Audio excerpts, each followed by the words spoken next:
Hello friends, एक और video में आपका स्वागत है।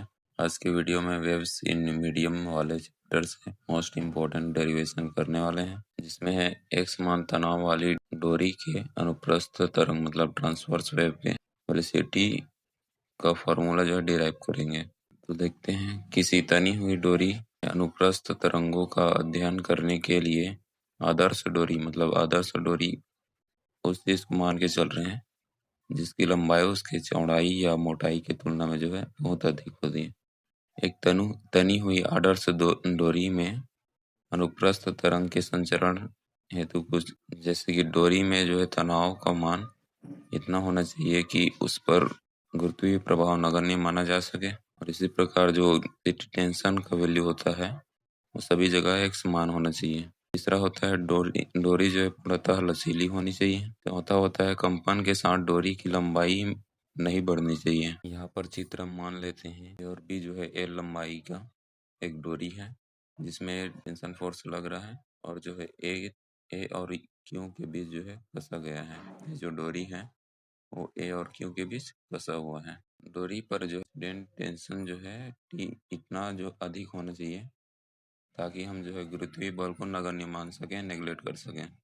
अब मान लेते हैं कि जो डोरी है उसका विस्तार जो है एक्स अक्ष दिशा में है।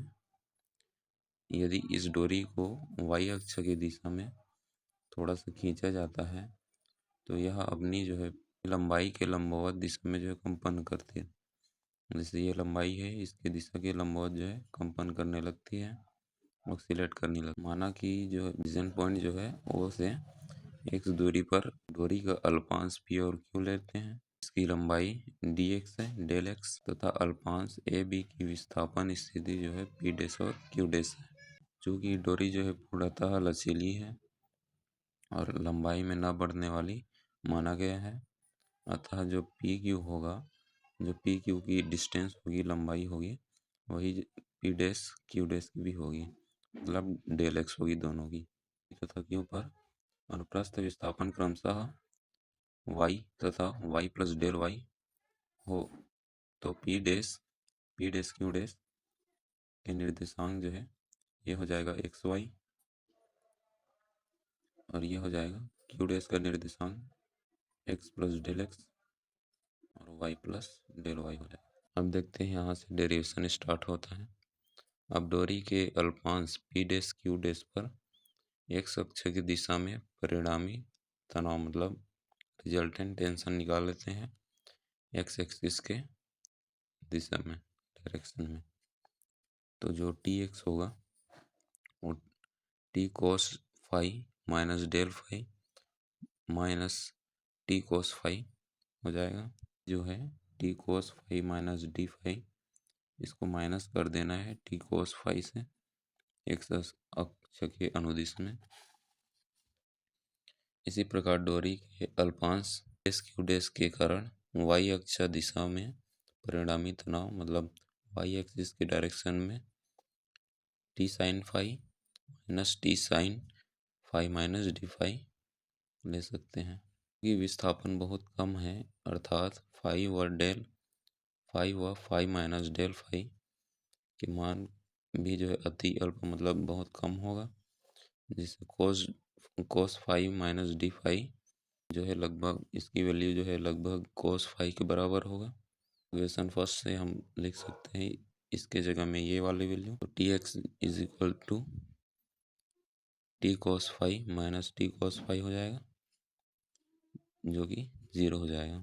इस प्रकार जो sine phi minus D phi है उसको हम लिख सकते हैं फाई माइनस डी फाई, और जो है साइन फाई है उसको लिख सकते हैं फाई की इक्वल, जो कि लगभग बराबर होता है टेन फाई के।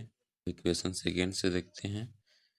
यहाँ पे टी वाई है, T as it is sine phi की जगह हम रख दिए फाई, माइनस हो जाएगा टी इंटू यहाँ sine phi minus D phi की जगह हम रख दिए फाई माइनस डी फाई। अब इसको अंदर मल्टीप्लाई किए तो T phi minus T phi plus में टी डी फाई, तो ये कैंसिल हो गया आपस में, बचा ये चीज़ टी डी फाई, क्योंकि यहाँ पे फाई को जो 10 के इक्वल माने थे, 10 के इक्वल, जो कि इक्वल होता है dy बाई डी एक्स के।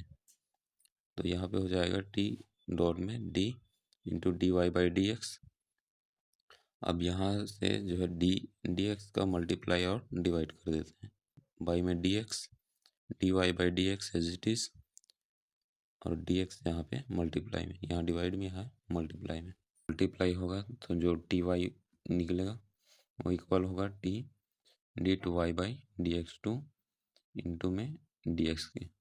इसको ले लेते हैं इक्वेशन 3। अब देखते हैं यदि डोरी की एकांक लंबाई का द्रव्यमान m है, तब जो अल्पांश लिए थे उसका द्रव्यमान हो जाएगा m इंटू डी एक्स, क्योंकि उसका लेंथ है डी एक्स, तो उसको मल्टीप्लाई कर देंगे।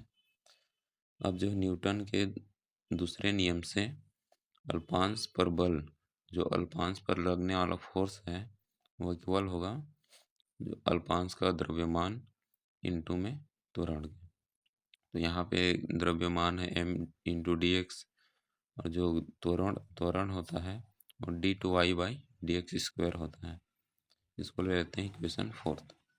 यहाँ पे इक्वेशन 3 एंड 4 से जो m D X D two Y by D T square हो जाएगा, इक्वल में हो जाएगा टी इंटू में D two Y by D X square into में डी एक्स। यहाँ से इसको इधर ले जाएंगे तो डिवाइड में चल देगा, डी एक्स से डी एक्स कैंसिल आउट हो जाएगा, फिर मिलेगा D two Y by D T square is equal to T by M D two Y by D X square. इस समीकरण का तुलना एक विमीय तरंग के समीकरण वन डायमेंशनल वेव इक्वेशन से करते हैं, जो कि इक्वेशन होता है D two Y by D T square is equal to V square D two Y by D X square. तो यहाँ से निकल के वी स्क्वायर की वैल्यू आएगी टी बाई एम। यहाँ से स्क्वायर हटाएंगे तो इधर जाके अंडर रूट में हो जाएगा स्क्वायर, ये हो जाएगा V is equal to under root में टी बाई एम। यही जो है वेग का फॉर्मूला है।